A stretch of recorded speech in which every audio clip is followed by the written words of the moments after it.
Assalamualaikum. Buyursa bugün Aqto'be men Yelimay arasındагы Қазақстан Кубогы аясындагы ойынды тамашалайтын боламыз. Өте қызықты әрі қарқынды ойын болғалы тұр. Бізді қызық құрамамызға сәттілік тілейміз. Қазір біздің Aqto'be футбол клубымыздың ойыншыларын таныстыруда. Сәл уақыттан кейін біздің ойыншылар және Yelimay ойыншылары бұйырса алаңға шығатын болады. Ойынның басталуына 5 минуттай шамамен уақыт бар. Қызықты ойын күтеміз. Біздің Aqto'be футбол клубының басты бейнесі тентек. Осылай алаңға шығып, ойынға дейін біздің Aqto'be Өктем Алтаевтың Ақ сәулем әнін шырқайды. Жанкүйерлермен бірге барлықтарыңыз білетін шығарсыздар. Сөзін білсеңіздер, қосылып отырыңыздар.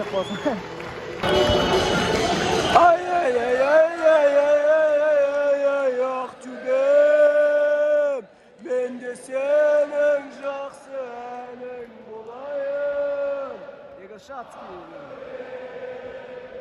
Мен де сенің жақсы әнің болайын.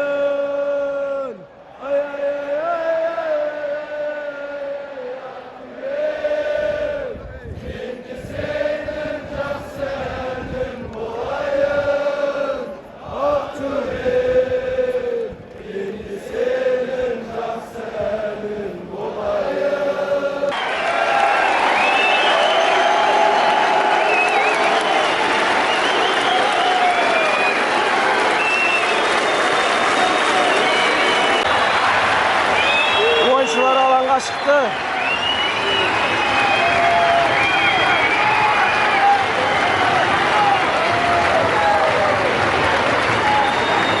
Özümüzde ақ қызыл құрамамызға сәттілік тілейміз. Алға Aqto'be.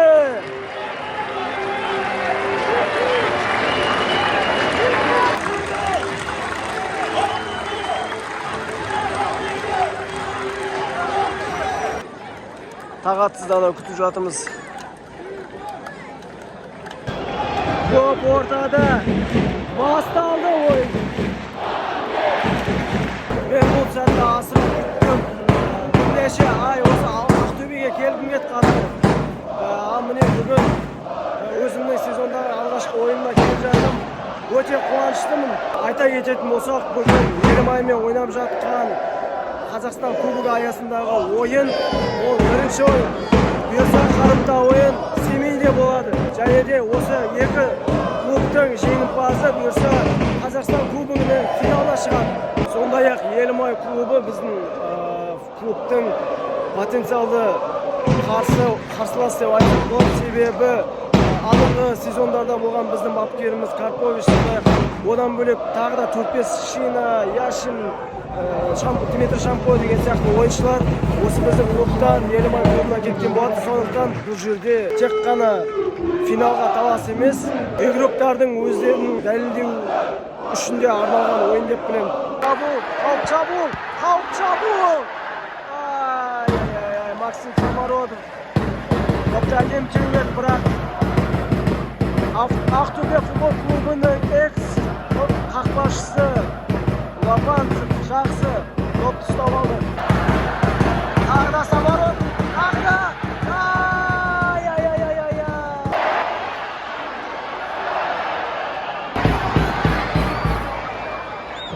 Top Besmetnida, Besmet Umayevga berdi. Mana yoqda Sevalus, oy. Bugün bizning Krasno-Belые degan krichalkamız қазір қазақ тілінде орындалып, ақ көк түстер деп өте негізі құлаққа жағымды естілген.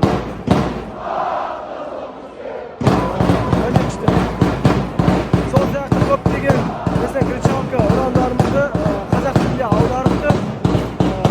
Ол өте жақсы жаңалық деп айтсақ. Умаевқа, өкінішке орай, Ромеро. Міне, тағы да екіншіден мен.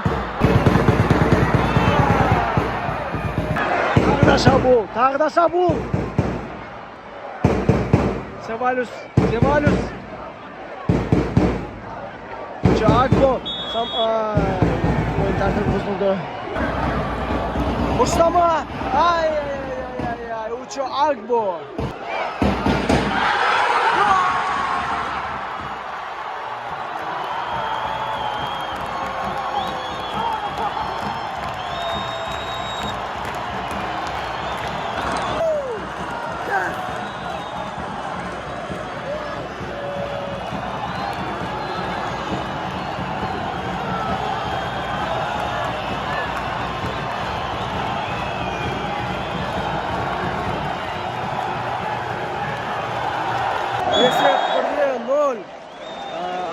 центрный сектор.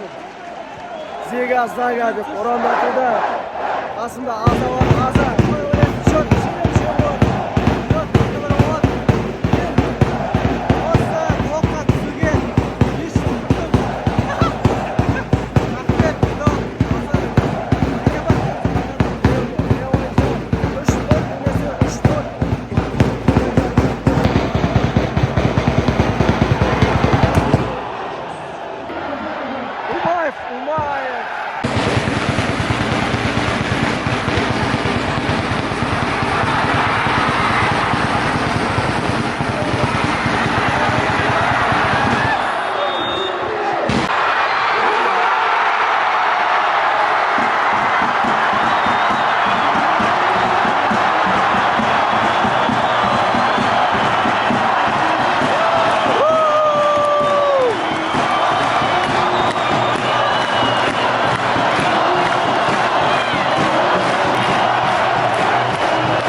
өте қызықты ойын болып жатыр. Міне, тыңдаңыздаршы. Самородов! Самородов! Самородов! Осылай үш рет айтады, төртіншіден. Самородов!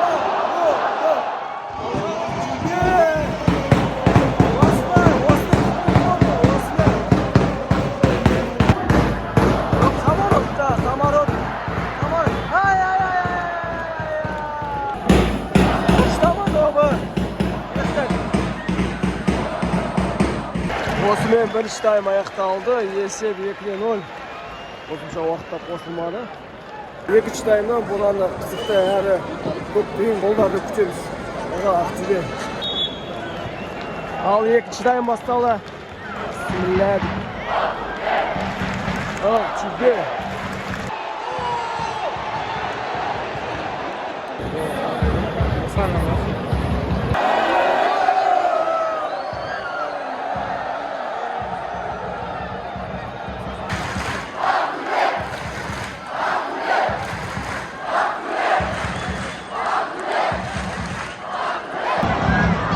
Топ ойынға жаңа ғана шыққан Бауыржан Байтанада енді Жайрожан Севалюс. Ох, енді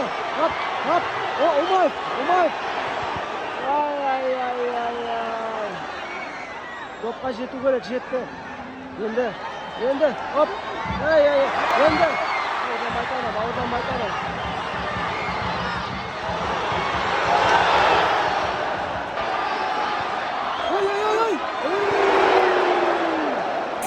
Сұмдық соққылған негізі. Бір-екі гол тағы да күтеміз біздің сүйікті Ақтөбе клубымыздан.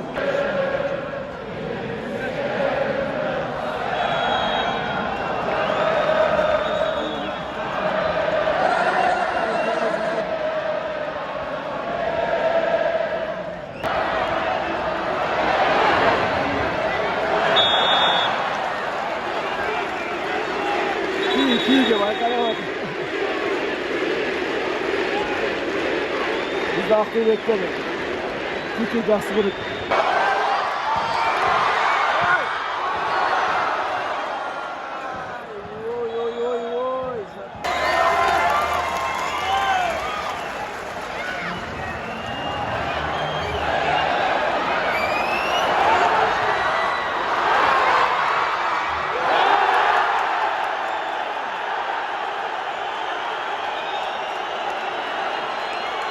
Penaltı bunun direkt.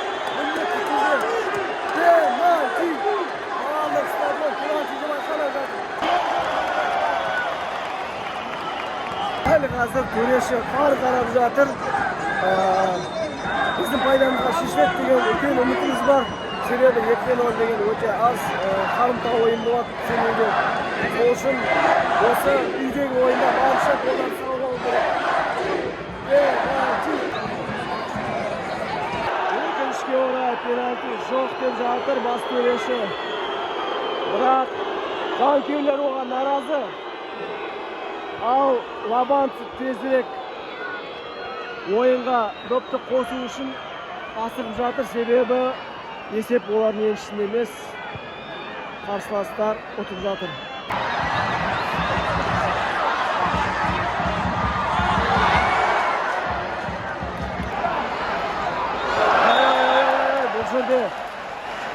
Oyun tartib buzildi.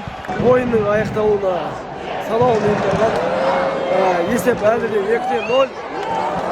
Бірақ Ақтөбе футбол клубы да, Елімай футбол клубы да жақсы шабуылдар жасап жатыр, өкінішке орай.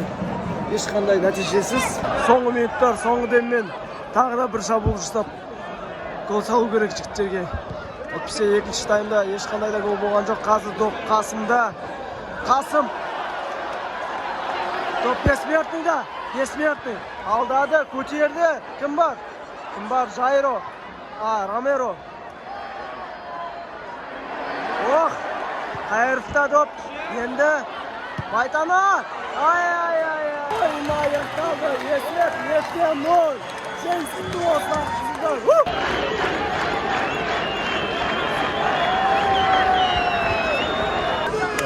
Севалюс. Хорош был.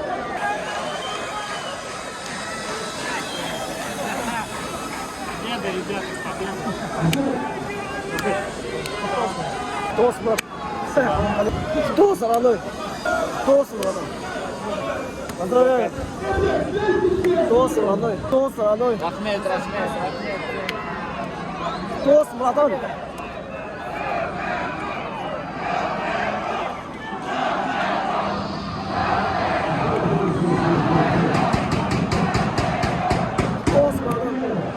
Тосын.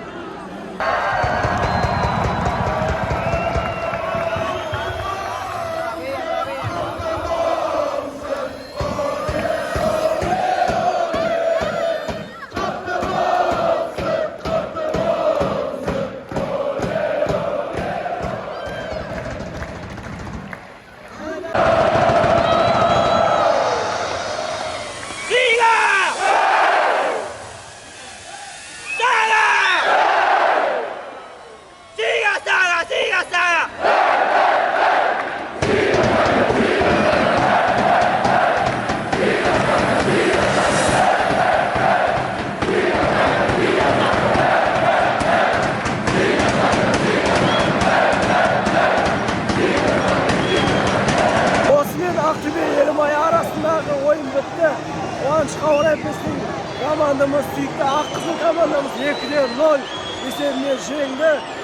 Тағы да жеңісті күндерде жолыққанша осымен мен блогым аяқталды. Барлықтарыңызға ассалаумағалейкум.